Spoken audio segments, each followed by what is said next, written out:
Hello guys, this is Richard Rich TV and welcome back to my channel. But before we start the devotional guys, I would like to shout out the pa rin person our channel na nagpunta rito at nag-join sa devotional. Shout out and God bless to Michael Aburita, Jans TV, Friends and Dog, Ben Lawrence Chonko, Francis Laiko, Heart Ponsalan, Connie Black, SSA TV of Korea, Heavens of TV of Korea, Bon Anthony Balmoria, Ergel Lapi, and even to Cedric Bersaga. Shoutout na rin sa mga hindi nakisabay na manood sa devotional, but still napunta pa rin dito para manood at makinig sa devotional. God bless us all, guys.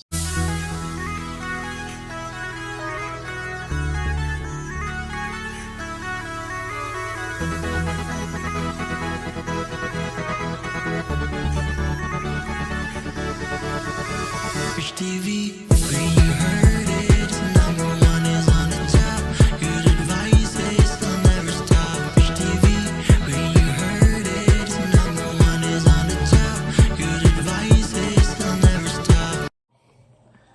So guys, it's Wednesday at sana nagawa natin yung mga responsibility natin para sa mga churches natin and even to ourselves na ano tayo talaga, nakapagsimba, keeping ourselves yung devotion natin kay Lord, So, let's do it, guys. I guess it's not proceed to our devotion. Let's open our Bible to Genesis chapter 13. Mahaba-haba sana siya. This is from verse 1 to 18. Pero we'll just start reading from verse 10 to 18. Still, guys, I'm using the devotional study Bible because the words you say so simplified to maintain talaga natin. Okay, the word of the Lord in Genesis chapter 13, verse 10 to 18 says, Lot looked up and saw that the whole plain of the Jordan was well watered, like the garden of the Lord, like the land of Egypt toward Zoar. This was before the Lord destroyed Sodom and Gomorrah. So Lot chose for himself the whole plain of the Jordan, and set out towards the east. The two men parted company. Abram lived in the land of Canaan, while Lot lived among the cities of the plain and pitched his tents near Sodom. Now the men of Sodom were wicked and were sinning greatly against the Lord. The Lord said to Abram, after Lot had parted from him, lift up your eyes from where you are and look north and south, east and west. All the land that you see I will give to you and your offspring forever. I will make your offspring like the dust of the earth, so that if anyone could count the dust, then your offspring could be counted. Go, walk through the length and breadth of the land, for I am giving it to you. So Abram moved his tent and went to live near the great trees of Mamre and Hebron, where he built an altar to the Lord. This is about the story of Abram and Lot na nag-separate sila. I guess let's not pray. Yes, Lord God, if I am to choose, probably I would become the Lot also, Lord God, to really choose what's good, kung ano yung nakikita namin. Gano'n naman talaga ang tao, Lord. That's what we're going to take. Kung ano yung maganda sa paningin namin, yun yung kinukuha namin, God. Lord, we're not exempted from that, O Lord God, as what Lot had done, O Lord.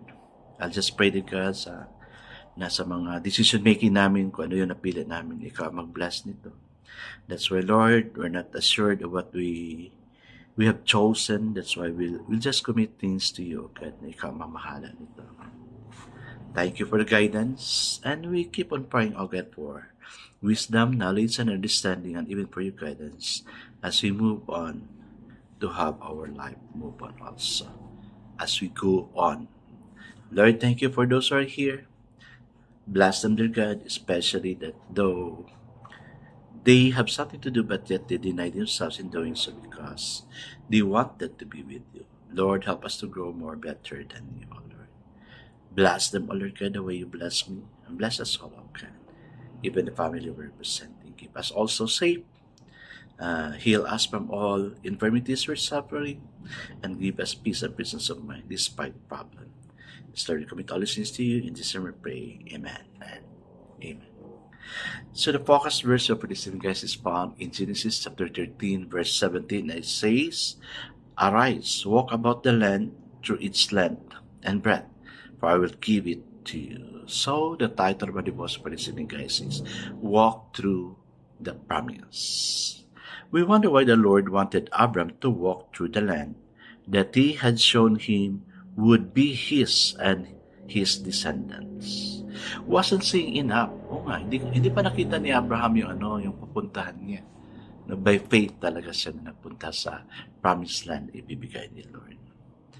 No, the Lord wanted Abram to release each acre of his gift, claiming that he had promised as true.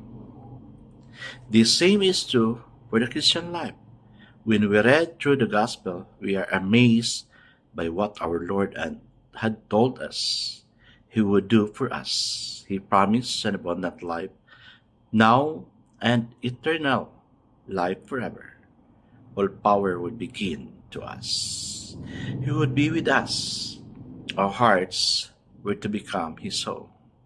The things he had done, we were to do, and even greater things. Through him, we would be able to love, forgive, heal, and lead the people and introduce them to him. Our problems would be the prelude to receiving fresh power. He would make us like him in our character and action. Death would be a transition in living, and heaven would be our eternal home. We capture how Abraham must have felt as he began to walk through the promise God had made, to claim what Christ has offered in our chance. Amen and amen. Yes guys, no, yung God na siniserve natin is a true God, the most powerful God because He owns everything here on earth. And He has a lot of promises. Ako, guys, I really take a promise. Sabi ko, Lord, I want to have this thing and praise God. I really praise God. No? Sa mga promises niya na na-claim ko, na tagal-tagal ko nang hinihingi sa Kanya. But at this time, I really praise God for everything. Gaya ng sinabi niya kay Abram. Si Abram naman, sinabi niya rin yung kay Lot. So, yung descendants ni Lot, dumami din talaga. And then, tayo rin, no? We are the descendants of Abraham. Kasi, anak tayo ni Lord. We are an heirs of our God, eternal. No? Kaya, let's walk through the promise. I-claim natin yan. Maraming promises si Lord. If you just read the Bible, napakarami talaga. Every chapter na binabasa mo, may maklaim ka dyan na promise. And let's take it. And that's what I'm also doing. Yes, God's promises is true. Hi guys, let's now pray. Father God, there is a great difference between sitting on our problems and standing on the promises you have for our lives. Amen. Yes, guys, let's take God's promise.